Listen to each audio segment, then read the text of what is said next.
Last class में हम लोग पढ़े थे फिजिक्स में इस चैप्टर के कि पोटेंशियल एनर्जी क्या होता है और काइनेटिक एनर्जी क्या होता है। ठीक है, थोड़ा सा इसको रिवाइज करते हैं पहले, उसके बाद अपन आगे law of conservation of energy में जाएंगे। पहले तो काइनेटिक एनर्जी पढ़े थे। काइनेटिक एनर्जी क्या होता है? The energy possessed by an object in motion.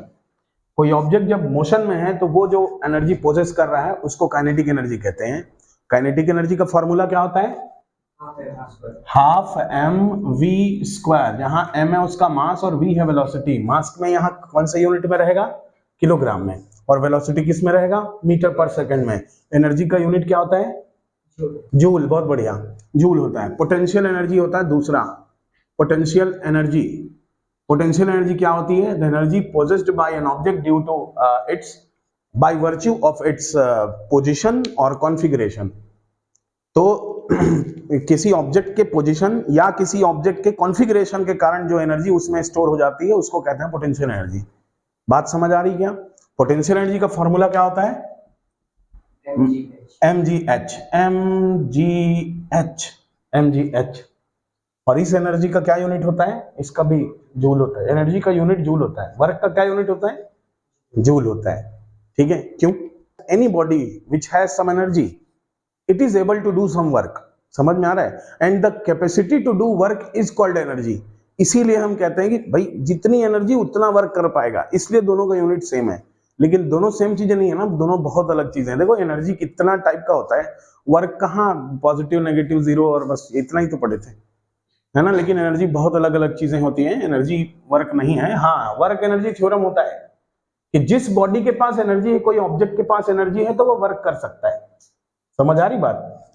अच्छा, तो ये हो गया काइनेटिक और पोटेंशियल एनर्जी। अपन जो पढ़े थे मैं रफली बता दिया, इसका डेरिवेशन वगैरह कर चुके ना, आगे अपन न्यूमेरिकल भी कर चुके हैं। ध्यान दो, आगे अपने को ये पढ़ना है ना law of conservation of energy. मैं पहले थोड़ा सा रब कर दूं, उसके बाद बात करते हैं। देखो काफी सारी लॉज पढ़े हैं। Law of conservation of mass पढ़े थे, याद है केमिस्ट्री में? तो उसमें भी वही पढ़े थे कि mass can neither be created nor be destroyed. लेकिन उसमें स्टेटमेंट में कुछ और नहीं बोले थे। Law of conservation of energy में कुछ और है आगे। Energy can neither be created nor be destroyed but it can be converted from one form to another. Energy ना तो पैदा होती है ना तो खत्म होती है। एनर्जी जितनी है उतनी ही रहेगी। हाँ, एक एनर्जी को दूसरे फॉर्म में आप कन्वर्ट कर सकते हो, और पूरी दुनिया में कन्वर्जन एनर्जी का दिन भर चल रहा है। लाइट देख लो आप, इलेक्ट्रिकल एनर्जी कन्वर्ट हो रही है लाइट में, हीट में, काफी सारी चीजें हैं। और सेम वैसे ही बहुत सारे एग्जांपल आप दे सकते हैं। कोई मेरे को बता सकता है कि हाइड्रो इलेक्ट्रिक पावर प्लांट में कैसे एनर्जी कन्वर्जन? देखिए पहले तो ना जो नदी से शुरू करते हैं, रिवर्स में क्या है, वाटर फ्लो होते रहता है, पानी बहते रहता है। तो बहता हुआ पानी है, इसका मतलब उसमें कौन सी एनर्जी है? काइनेटिक एनर्जी है। Kinetic energy. अब अपन बड़ा बड़ा स्टॉप डैम बनाते हैं, बड़ा बड़ा डैम बैराज बनाते हैं ना, तो डैम में क्या होता है, वो जो काइनेटिक एनर्जी है वो स्टोर होके पोटेंशियल एनर्जी में बदलती है। पोटेंशियल एनर्जी किस में होता है? कोई ऑब्जेक्ट जो स्थिर है कहीं पे पोजीशन के लिए, फिर उसको क्या है ना, एक हाइट से गिराते हैं पानी को, काफी सारा पानी गिराते हैं, थोड़ा मोड़ा नहीं होता, बहुत सारा पानी ऊपर से गिराते हैं और उसके बाद एक टरबाइन घुमाते हैं। तो एनर्जी आर इंटर कन्वर्टेबल। एक टाइप की एनर्जी को आप दूसरे में बदल सकते हैं। अच्छा, एक बड़ा पॉपुलर क्वेश्चन है ये आप समझिए कि हम जो है ना सारे टाइप के एनर्जी को प्रोड्यूस करने के लिए इलेक्ट्रिकल एनर्जी का ही बेसिक यूज करते हैं। हम इलेक्ट्रिकल एनर्जी से सारी चीजें बदल, इसीलिए दुनिया बदल चुका है। देखो आप ध्यान से, एक बात ध्यान से आप अपने आसपास देखिए कि आप हर टाइप की नई टाइप की एनर्जी को पैदा कर सकते हैं इलेक्ट्रिसिटी को लेकर के। बाकी और कोई एनर्जी इतना कैपेबल नहीं है कि आप उससे कुछ और पैदा कर सको, कुछ और एनर्जी में उसको चेंज कर सको। एक दो में हो जाएगा, लेकिन इतना ज्यादा वेरिएशन नहीं मिलेगा आपको जितना इलेक्ट्रिकल एनर्जी के कारण दूसरी एनर्जी में जो कन्वर्जन हो रहा है, उतना कन्वर्जन आपको और किसी एनर्जी में नहीं मिलेगा। इसीलिए इलेक्ट्रिकल एनर्जी इतना पॉपुलर है। तो इलेक्ट्रिसिटी बहुत ज्यादा आजकल तो बेसिक ह्यूमन राइट में आना चाहिए। ठीक है, छोड़िए। Law of conservation of energy कहता है कि energy can neither be created nor be destroyed, it can be converted from one form to another. इसमें एक लाइन जोड़ दी है जो मास वाले में नहीं था। Law of conservation of mass क्या था? Energy, mass can neither be created nor be destroyed, बस इतना ही था। लेकिन law of conservation of energy में आप क्या लिखेंगे? एनर्जी कैन, लिख देता हूं मैं, law of conservation of energy कहता है कि energy can neither be created nor be destroyed, it can be converted from one form to another. आप लोग पता नहीं ध्यान दिए होगी नहीं, लेकिन मैं जब भी डेफिनेशन लिखता हूं तो मैं वर्ड पे बहुत ध्यान देता हूं। देखें, मैथ्स में भी, स्टेटमेंट में, फिजिक्स में भी, केमिस्ट्री में भी, जो डेफिनेशन पॉइंट ऑफ व्यू से जो चीजें होती हैं वो जैसा लिखा है वैसा ही लिखा जाना चाहिए, तभी वो सही है। उसमें क्या होता है ना, कुछ भी आप चेंज करेंगे आपको समझ में नहीं आएगा, लेकिन बेसिक उसका जो मीनिंग है ना वो चेंज हो जाता है। कुछ चीजें ऐसी होती है जिसको आपको चेंज नहीं करना होता है, ये बात याद रखिएगा। ठीक है, तो law of conservation of energy, अब इसको थोड़ा सा समझते हैं। Law of conservation of energy को एग्जांपल से समझते हैं। ठीक है, ध्यान दीजिए, एक एक्टिविटी दी हुई एनसीईआरटी में। इससे पहले आप ये समझिए, पोटेंशियल और काइनेटिक पता चला, तो पोटेंशियल एनर्जी और काइनेटिक एनर्जी दोनों को जब सम कर देते हैं तो एक नई एनर्जी बनती है जिसको कहते हैं मैकेनिकल एनर्जी।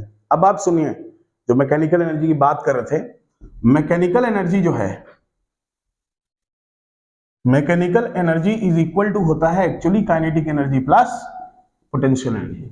दोनों को जोड़ो, half mv square plus mgh, this is known as mechanical energy and it is always constant. Mechanical energy of a system, of a body, of an object is always constant. Mechanical energy हमेशा mechanical energy constant होता है। मतलब आपको हो सकता है कहीं पे आपको काइनेटिक एनर्जी और पोटेंशियल एनर्जी दोनों दिख रही हो, और कहीं पे आप दिखेंगे खाली काइनेटिक दिखेगा, खाली पोटेंशियल दिखेगा, तो ज्यादा कम होते रहता है। कैसे बताते हैं अभी, ध्यान दीजिए। एक एक्टिविटी दी हुई है, बहुत अच्छा एक्टिविटी है ये एनसीईआरटी में, इसी को समझते हैं। इसी चलिए टेबल बनाते हैं, इसमें कैलकुलेट करेंगे। आप लोग कॉपी निकाल लीजिए, पेन पकड़ लीजिए, यहाँ पे लिखते हैं मास, नहीं मीटर है, ये मीटर है, पोजीशन है, पोजीशन है। उसके बाद लिखता हूं ईपी पोटेंशियल एनर्जी, ई के काइनेटिक एनर्जी, और उसके बाद टोटल मैकेनिकल एनर्जी, या इसको लिख देते हैं ईपी प्लस ई के। 4 मीटर, 3 मीटर, 2 मीटर, 1 मीटर, ये and just above the ground an object of mass 20 kilogram, ध्यान देंगे यह सॉल्व करना पड़ेगा।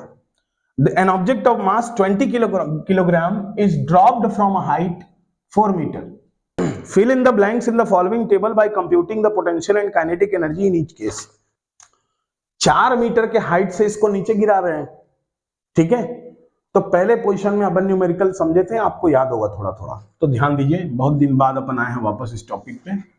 ठीक है, मास है इसका 20 किलोग्राम। मेरे को आप ये बताइए कि पोजीशन जब 4 मीटर है, अच्छा ड्रॉप का मतलब क्या होता है, अपन फेंके वगैरह नहीं है, शुरू में कोई फोर्स नहीं लगा है, सिंपल हमने छोड़ दिया उसको, फ्री फॉल सिंपल छोड़ दिया हमने। तो जस्ट बिफोर ड्रॉपिंग उसका पोजीशन था 4 मीटर का हाइट था, 4 मीटर का हाइट था, तो उसमें कौन सी एनर्जी थी, उसकी वेलोसिटी जीरो थी, वेलोसिटी जीरो थी। अरे भाई ड्रॉप करने से पहले उसकी वेलोसिटी जीरो ही ना थी, तो इसलिए वेलोसिटी जीरो थी, इसका मतलब काइनेटिक एनर्जी उसमें जीरो था। अरे था कि नहीं था तो काइनेटिक एनर्जी को जीरो लिख दो आप ये 4 मीटर वाले पोजीशन में। और उसके बाद पोटेंशियल एनर्जी देखो, पोटेंशियल एनर्जी होता है mgh। For ease of calculation अपन क्या करते हैं, g को 10 ले लेते हैं, 10 मीटर पर सेकेंड स्क्वायर ले लेते हैं अपन g का वैल्यू, ठीक है। तो पोटेंशियल एनर्जी निकालो, मास है 20, g है 10 और h है 4 मीटर, तो 20 इंटू 10 200 इंटू 4 800। तो 800 क्या रहेगा 800 के बाद बताइए, जूल। बहुत बढ़िया, 800 जूल। टोटल मैकेनिकल एनर्जी कितनी आ गई, 800 प्लस 0 800 जूल आ गया, ठीक है। इसको सारे डिफरेंट पोजीशन के लिए निकालना है, ध्यान दीजिए। दूसरा निकालते हैं 3 मीटर के लिए। अब आप समझिए काइनेटिक एनर्जी आप 3 मीटर में कैसे निकालोगे भाई। अब यहां से ये नीचे गिर रहा है, ये 3 मीटर के हाइट तक आया, 3 मीटर के हाइट तक आया ना। अब इसमें आपको पोटेंशियल एनर्जी निकालनी है, वो तो बड़ी आसानी से निकल जाएगा।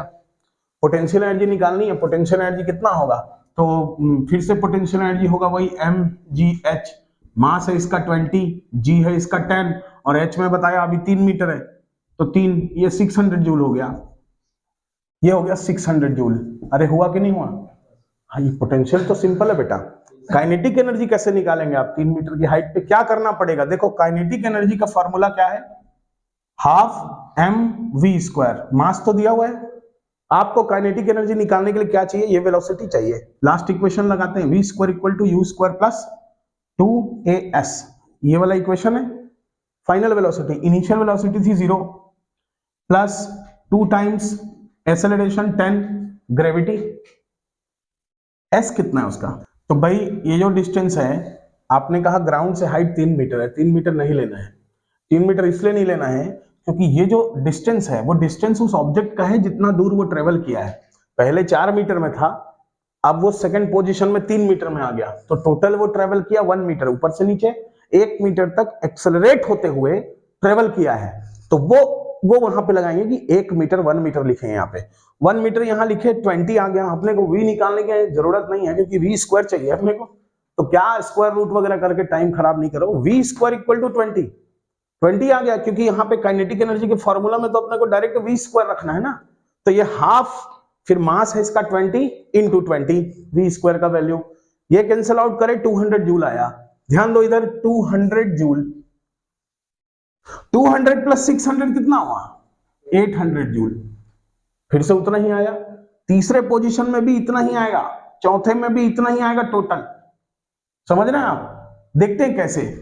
देखो ये 400 जूल आ रहा है, ये भी 400 जूल आ रहा है, दोनों 400 जूल आ रहे हैं, ईपी और ईके, और दोनों का सम फिर से 800 जूल हो गया।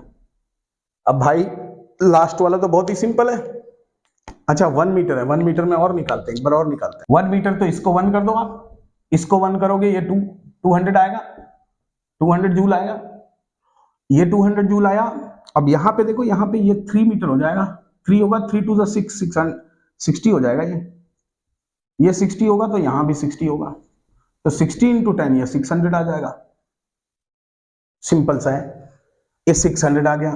कौन सा, ईपी नहीं आया भाई, ईके आया 600 जूल, 600 जूल ये आया, और ईपी कितना आया है 200, तो यहाँ 200 जूल लिख दो आप, फिर से 800 जूल हो गया।